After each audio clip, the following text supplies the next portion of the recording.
Good morning. Well, this is the fourth in a series of sermons on finding our why. For those who weren't here, who are joining us as guests this morning, or for those of us that have memory like a sieve, perhaps like mine, I'll give you a reminder of what we've covered. We're looking at finding our why, and there was this quote that I heard: when you find your why, you find your way. And this is really about purpose, finding our purpose. And we find our purpose in reading the Bible, in that God inspires us to follow Jesus through these words, to follow Jesus in a countercultural way, and that God provided us the church so that we would have support when we live in that way that goes against what our culture maybe encourages us to do. We also found our why in the gospel, the good news, a news of a God of love who cares for us, who pursued us relentlessly multiple times and continues to pursue us even today as we try to embody the life that Jesus lived, and that we experience the love of God that Jesus embodied in life and in death, and then again through resurrection. In the midst of all of this, we have a sense that the work is not quite done. The Bible, the story, even though we just heard from kind of the end of the big story, the Bible leaves a lot out. The Bible leaves out what's still working. And that's why we pray, and we prayed earlier, may your will be done on earth as it is in heaven. We're still waiting for the full version of the resurrection to come on earth. And Jesus himself even said, the poor will always be with you until the end of the age. Jesus reminds us that the work is still going on, that we are still called to minister to people around us. Many of us here today, in the last year or years, have experienced heartache. We've experienced loss in different ways. And yet, as Danae so finely demonstrated and talked about, we have this expectation, this anticipation, this waiting, and this hope in something that God started in the resurrection of Jesus and will complete in the resurrection of all things. So today, I'm going to talk about that hope. Unlike the other times in the series, I'm not going to break down old perceptions that maybe aren't as helpful, but I just want to focus on what this hope is, because it's so important. I don't want us to miss out. So why? Why do we have hope? Well, I think we need hope to live. In fact, those that live without hope often find themselves in despair, which is why St. Francis, when he wrote his famous prayer, he said, "Lord, make me an instrument of your peace." And then later on says, "Where there is despair, let us sow, or let me sow, hope." I think looking around us, many of us have reasons for despair. There's things to fear in our world. There's sufferings that happen. It's very real. It's very present. And it's seemingly unavoidable. But the prayer that Jesus taught us, that we recited in the prayer of the church, asks for God's kingdom to come here, that God's will would be done. There is a way that things are meant to be, and we don't always fully understand it. We don't always see the way that it could be, but God is working. God is working in our struggles. God is working around our struggles. God is working through our struggles and helping us to come and overcome that persecution. Now, I'm not talking about red cup persecution, like some Starbucks sort of controversy of whether or not they should say Merry Christmas or Happy Holidays. I'm talking about the persecution that comes as loved ones are torn from our lives.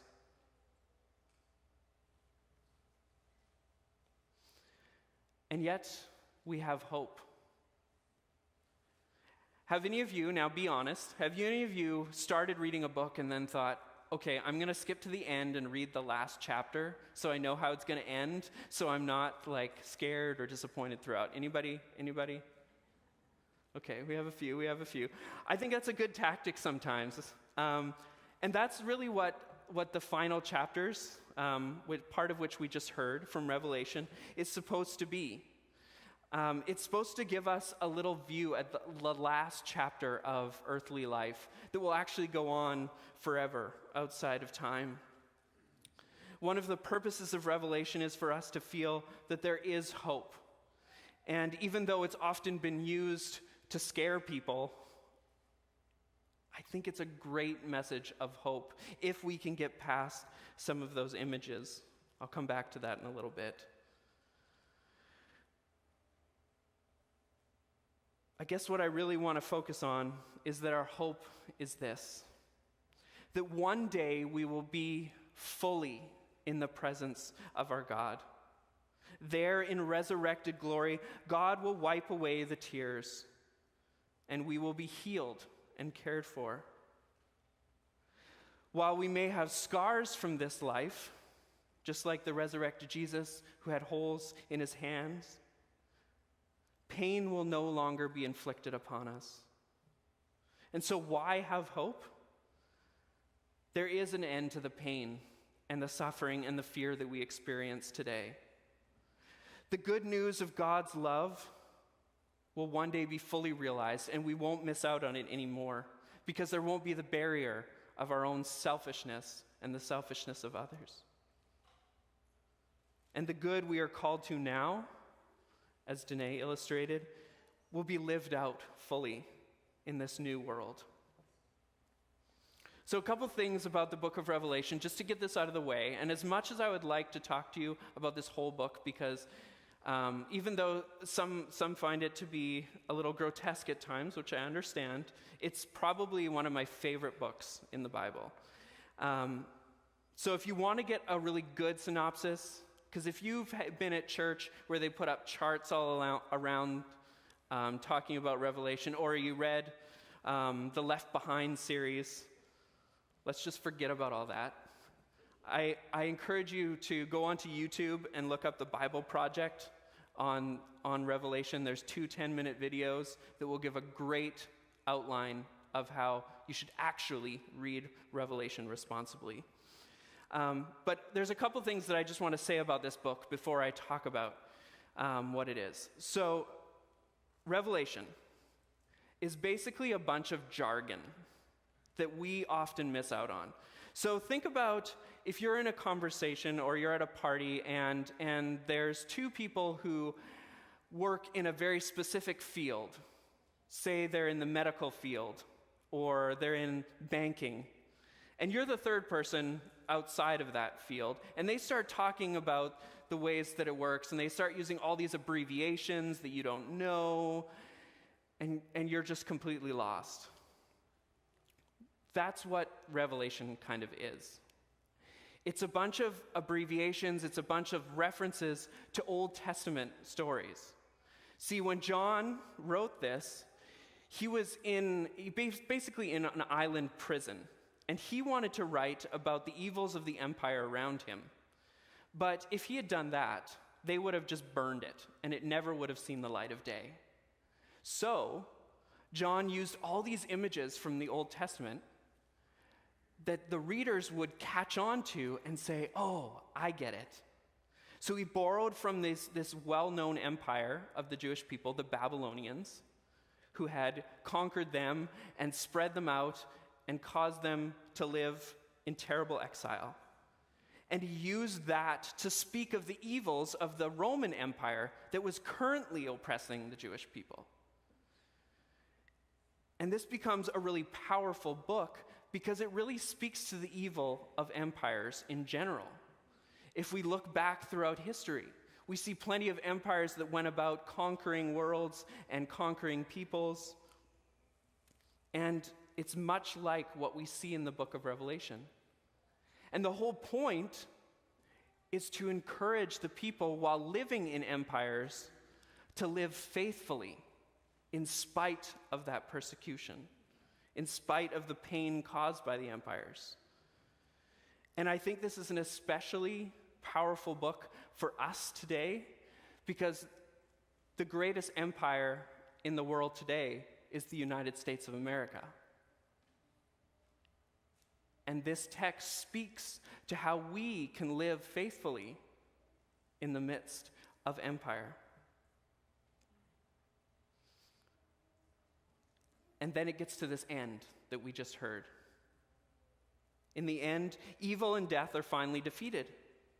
We come to a time when heaven and earth are married together and become one. And though heaven and earth are radically different, they are made for each other. This is why Revelation culminates in this marriage, and we end up with new creation.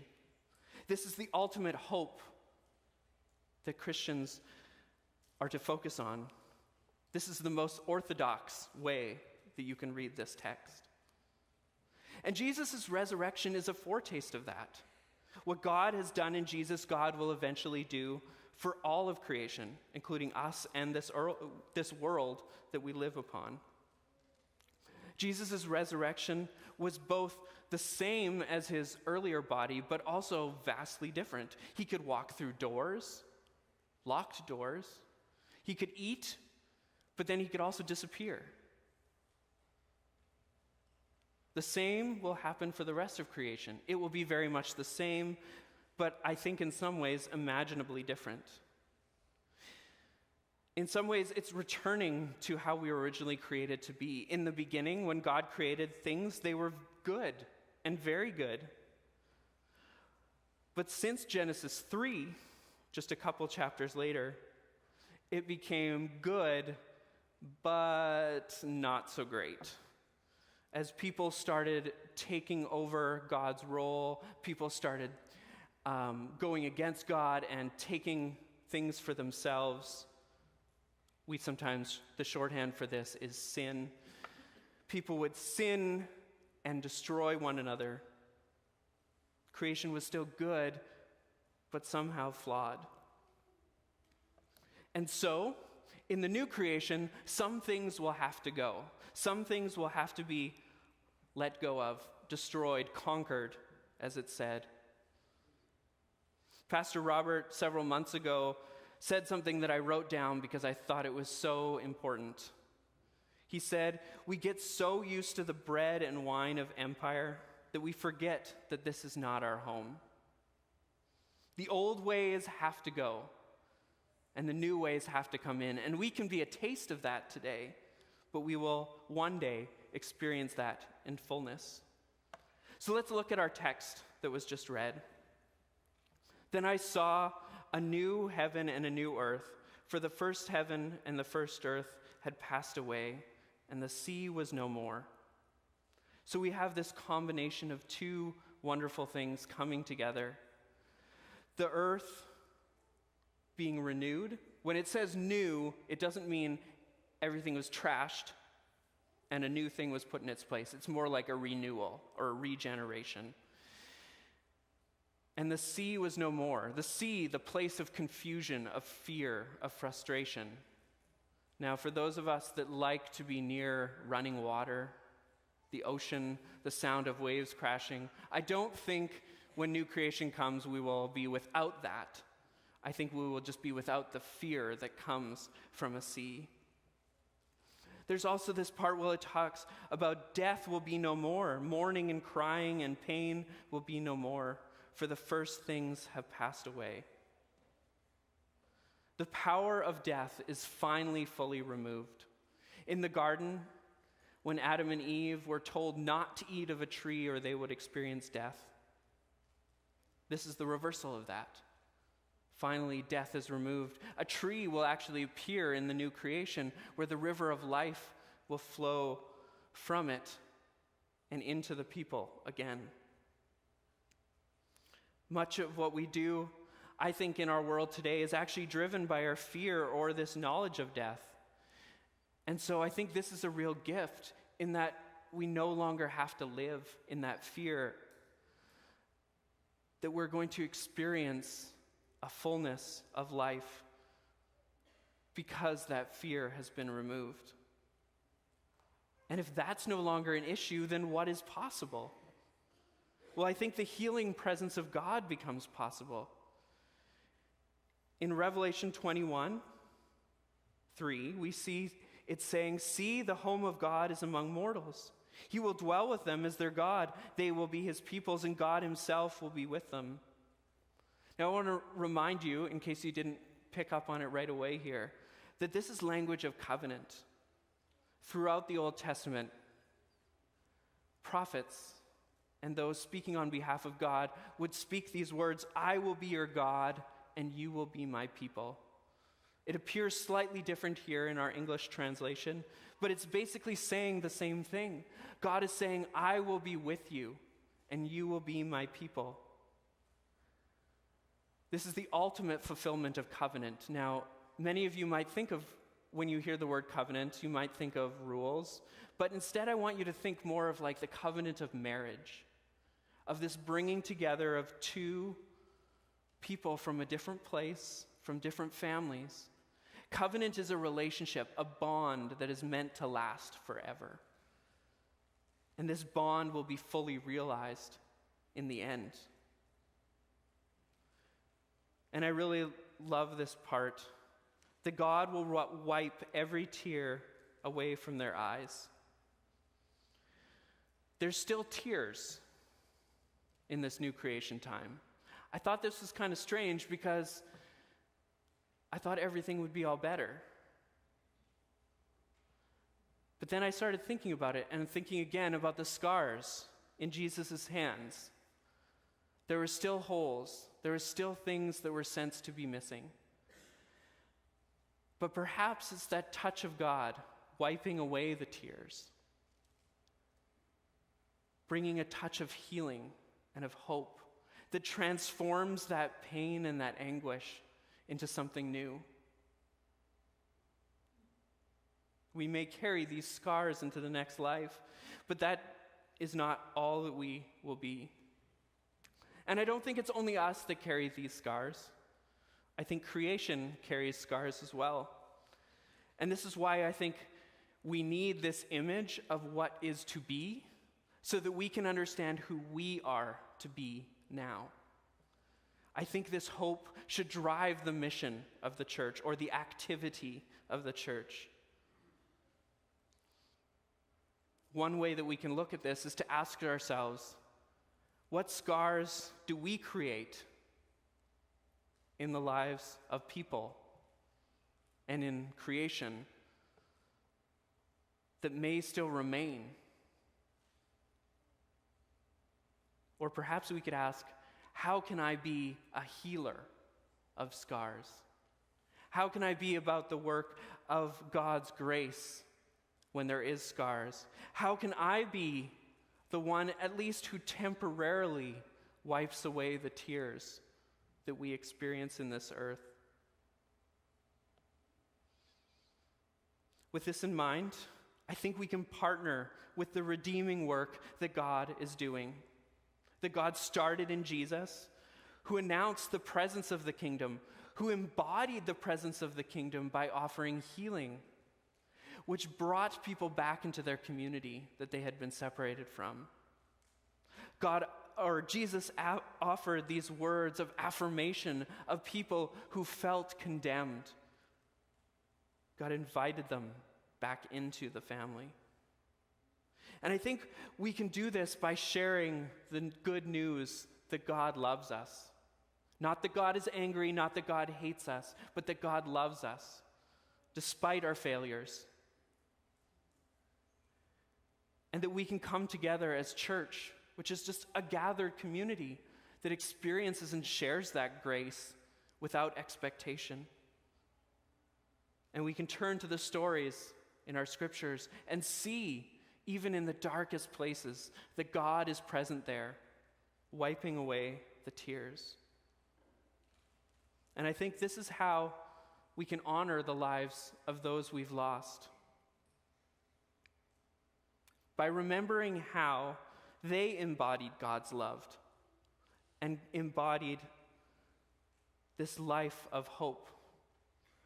When I do a funeral, that's what I try to listen for in the stories that families tell me about their loved one. How is this person a beacon of light, of love, and of hope?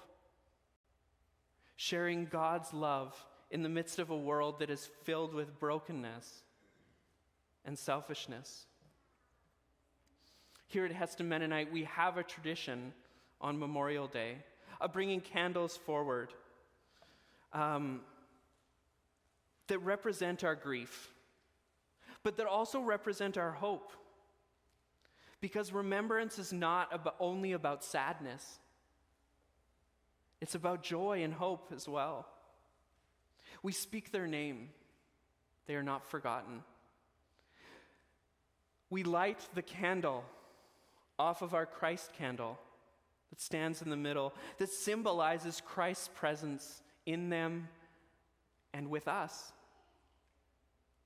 And we place them on the table, a table of remembrance, so that they may be a cloud of witnesses to the hope and the love of Jesus in our lives.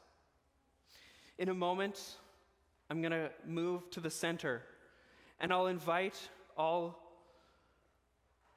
who want to remember a loved one that they've lost in this last year to come forward, make a line, and when you come to the front of the line, hand me your candle and speak the name. Now try to speak it as clearly as possible, because I have to try and repeat it so that all can hear.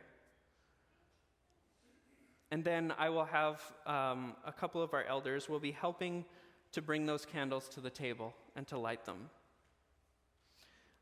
I find this ceremony to be very meaningful and powerful. I've brought candles in years past for those that I've loved. This isn't the end of grief. This isn't the end of sadness. But maybe this is one way in which we as a community of God's people can begin to help one another by wiping away the tears that we experience. Not dismissing them, not denying them, but placing them in the hopeful hands of Jesus.